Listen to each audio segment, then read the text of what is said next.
Meus irmãos e minhas irmãs, paz e bem.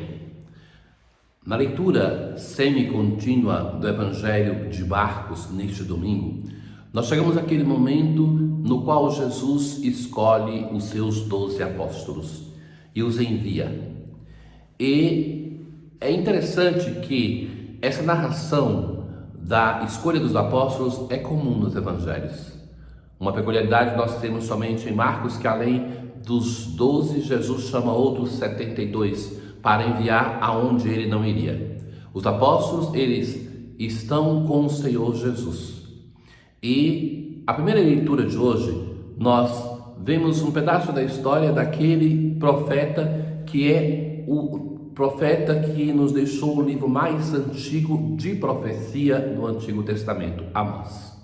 Amós, como ele hoje mesmo vai se apresentar, ele vai dizer: sou pastor de gado e cultivo sicômoros.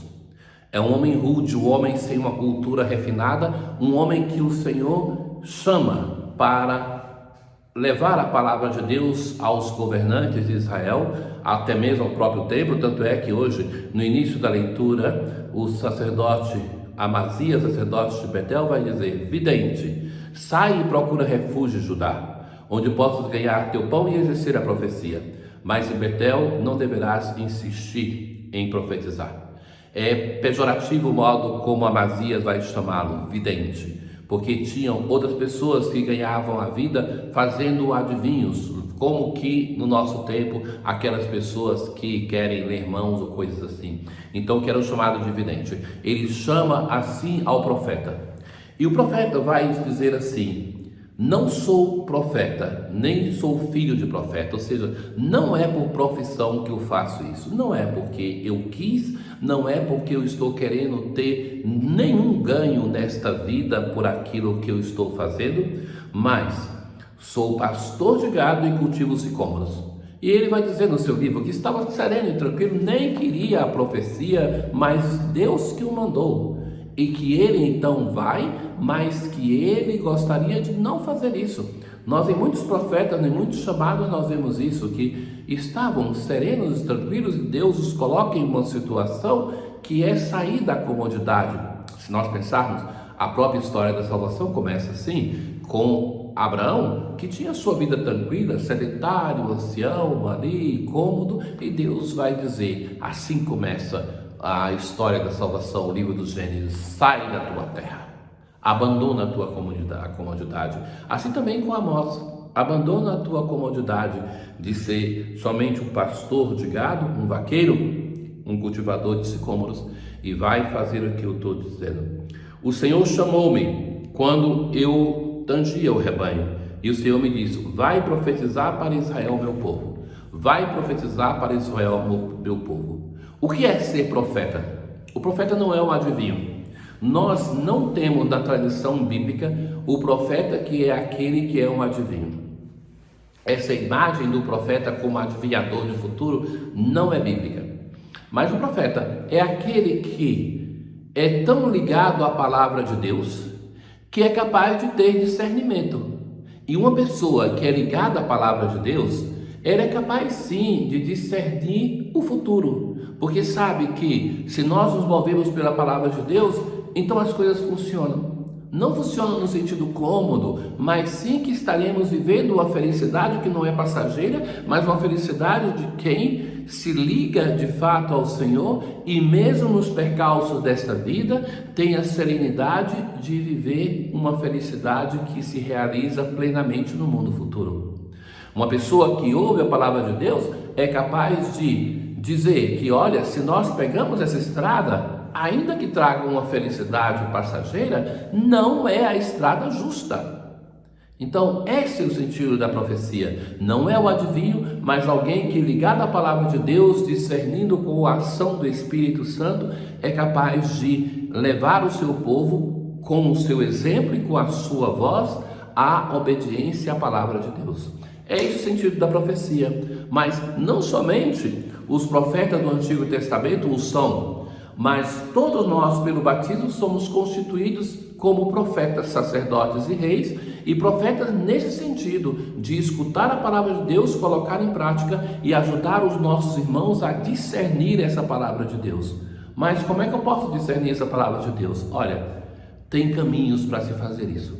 Primeiro, suplicar a ação do Espírito de Deus. Ler a palavra de Deus, escutar. E uma coisa eu lhes digo, que se nós formos atentos às leituras cotidianas da liturgia, praticamente nós conhecemos toda a palavra de Deus. A igreja tem uma sabedoria imensa nisso, em nos abrir o tesouro da palavra de Deus. Mas, observem uma coisa terceira: nós católicos observamos a Bíblia, interpretamos a Bíblia em comunidade, como igreja. Então, atenção que a interpretação particular não é uma coisa que nós professamos como igreja. Então, que a palavra de Deus muitas vezes tem a sua complexidade, então olhemos como a igreja interpreta. E o modo como a igreja interpreta é através da tradição e do magistério. Então, atentos a isso, nós também podemos viver e devemos viver a nossa profecia. Jesus chama para si os 12 e vai dizer o evangelista Marcos assim: Jesus chamou os 12 e começou a enviá-los 2 a 2, dando-lhes poder sobre os espíritos impuros. Já eram escolhidos esses 12, mas agora, depois de estar com Jesus, e no Evangelho de Marcos nós já ouvimos que são chamados para estar com eles e partir em missão. Então agora Jesus vai enviá-los em missão. E primeira coisa, dando-lhes poder sobre os espíritos impuros, sobre tudo aquilo que espiritualmente, fisicamente atrapalha o ser humano, dando-lhes poder, como o mestre tem, de vencer aquilo que não combina com a realidade humana, que deve ser uma realidade a serviço do divino. Recomendou-lhes que não levassem nada pelo caminho, a recomendação da pobreza, porque o anúncio do evangelho não combina com a riqueza. Se nós fazemos do evangelho um meio de ganhar recursos, é um sinal que não é um anúncio verdadeiro do evangelho. Então, Jesus vai declinar essas exigências até os detalhes. Não levassem nada pelo caminho, nem a não ser um cajado que é necessário, que ajuda no caminho e também que ajuda a espantar os perigos que tem pela estrada. Nem pão, nem sacola, nem dinheiro na cintura. Mandou-lhes que andassem de sandália e que não levassem 2 túnicas. Basta para cada dia a sua preocupação. Deus vai providenciar. E Jesus disse ainda: quando entrardes numa casa, ficai ali até vossa partida. Se algum lugar não vos receberem, nem quiserem vos escutar, quando sairdes, sacudi a poeira dos pés. Esse é um costume hebraico, uma tradição que se encontra na Bíblia, e que nós vemos que Jesus vai dizer que isso seja um testemunho contra eles, para dizer assim: nós nos desvinculamos, nós nos desincumbimos agora, a partir de agora, de anunciar, porque o anúncio foi dado e vocês não aceitaram. Mas tem uma outra coisa, que é aonde entrar, acolher aquilo que tem. Não buscar a riqueza, mas buscar aquilo que se oferece, a possibilidade que tem aquela casa para oferecer aos discípulos. Então os 12 partiram e pregaram que todos se convertessem. Expulsaram muitos demônios e curavam numerosos doentes, ungindo-os com óleo.